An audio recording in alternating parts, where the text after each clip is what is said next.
Now, for one of my favorite parts of the shows, why would he say that? And I have a very interesting one for tomorrow, which I need to save because it's one of those that it's a little bit of low-hanging fruit, but it needs to be discussed. We have a problem. Thank you. This is a Monday that you were tuning into HardFoul Radio. Why would he say that? The Chiefs fans have hit all-time delusion, and mainly because I feel they are led by a guy in the media space who was an all-time delusionist. I don't know if that's a real word or not, but we're going to use it.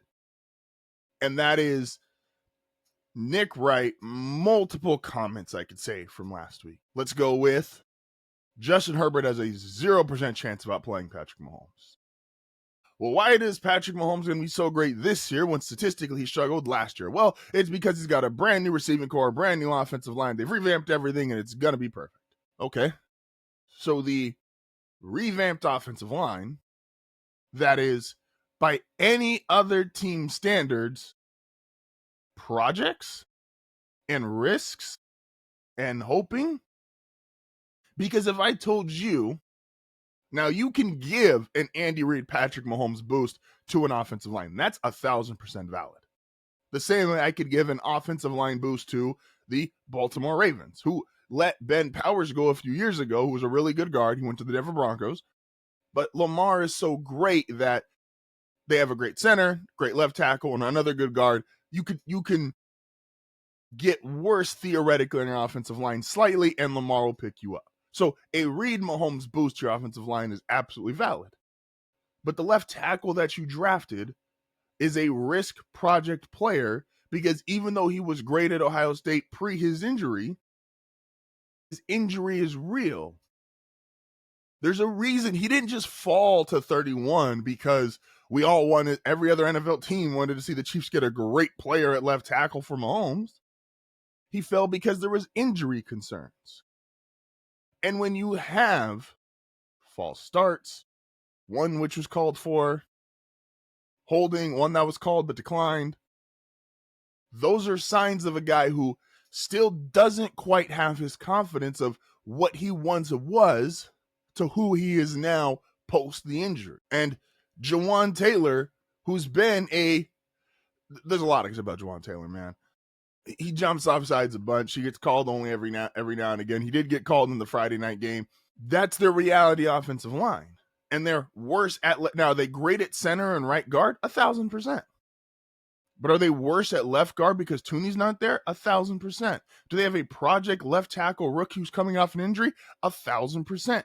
Do they have a overpaid right tackle who the Swifties have now found salary cap and bring up Jawan Taylor's salary cap number, which is the second biggest on the Kansas City Chiefs? 1,000%. Like, that's a project offensive line. And then the receivers. Oh, it's a revamped receiver core from Mahomes, and they're going to have a light show, and they're going to be all Xavier Worthy. Now, you don't ever want somebody to get hurt. That's valid. We all feel that way. Injuries suck. Now, it's a violent sport, and they are unfortunately baked into the game, but injuries suck. This man, and of his own accord, says he does not like small players. And why does he not like small players? Well, in a game that is violent, in a game that is injury is absolutely viable and a real thing consistently. It's not like baseball or not like, what's one of the reasons we don't think a lot of people don't think Travis Hunter can play both ways is because injuries are much more real than someone like Ohtani, who he isn't going to get hit. Ohtani's not getting tackled. Xavier Worthy, first drive of the game, not even a crazy, just him running into Travis Kelce, not even a super crazy or overly violent crossing route. Out for the game. We'll see what it looks like. See if he's out multiple weeks. He's just a small dude. He's 170 pounds. And that might be giving him a few. So your revamped receiving core, which, again, he said, better than Ladd McConkey. And I'm not the biggest Ladd guy, but how can you say he's better than Ladd McConkey? It's like, oh, he's better than McConkey, just more productive. Well, what are we basing this off of? This guy who has had a handful of good games. I don't really count the Super Bowl because by the time he was catching touchdowns. Nick Sirianni had Gatorade on him. Game was over. Yes, I know he did an interview talking about, I knew Patrick was going to pay attention to who was still trying, and credit to that, and there's some real sportsmanship there, but Kelsey's older. This receiving core, Rice is suspended, Worthy is injury prone, Juju is, like, what are we talking about the Kansas City Chiefs here? It's not, no team outside of their very apex versions of themselves are so good where we can just say everything they do works. If you want to say whatever was the apex version of the Chiefs could do no wrong, there's an argument of which team you want to call that. This isn't the apex version of them.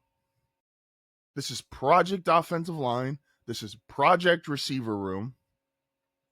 And Rashee Rice, who, let's be honest, let's not just crown Rashee Rice like one of the best wide receivers in the NFL because he had a good 4 or 5 game stretch before getting hurt.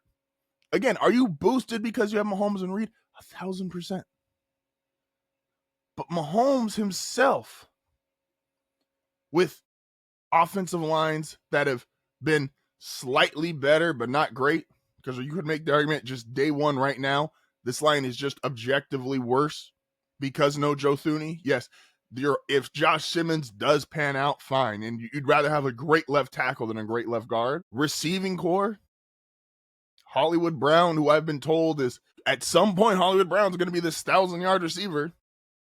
Haven't seen it yet, but at some point he's going to be this great speed, oh my gosh, dynamic deep threat. Xavier Worthy, we're going to Rashee Rice 5 game. Like, what are we talking about here? Just because they've been the dynasty doesn't mean every single decision works. In fact, and we're going to close out on this, what led to the end of the Patriots dynasty? Bad personnel decisions. Some bad, some unfortunate. When Bill can no longer draft quality offensive players consistently, when Tom left, that's what made Tom leave the building.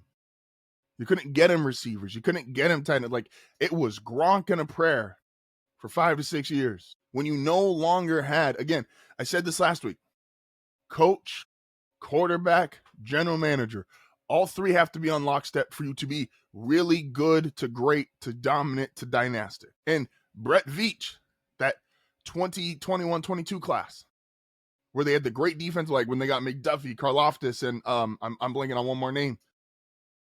Those guys all came in on defense and helped immediately. Who's the last offensive player for the Chiefs to do that? Because Worthy up to this point hasn't been that. Rashee Rice, we got 5 games, 6 games. Like, this is how dynasties end. And I know he's got to go on TV and put up a personality and say this, that, but this is how dynasties end. And if the Chiefs, again, if they're looking at 0-2, when the division's never been better, the Raiders, I'll give them credit. I didn't think the Raiders going to look that good yesterday. And he was high on the Raiders. So he thinks the Raiders are better. The Broncos, who both played like ass yesterday, still won by 8 on what might end up being their worst game of the season against the Titans. That defense, amazing. And the Chargers just literally beat the Chiefs. Like, what are we doing here? This is how dynasties and great runs come to an end. Everybody else starts to get better. You start to get a little worse. This is how this stuff closes out. And you're looking at 0-2 and a real potential 1-3 if you also lose to Baltimore. Why would he say that, man? 0% chance? The Chiefs are better? Come on. I mean, if you want to be a part of one of the coolest, most unique communities, don't forget to like and subscribe.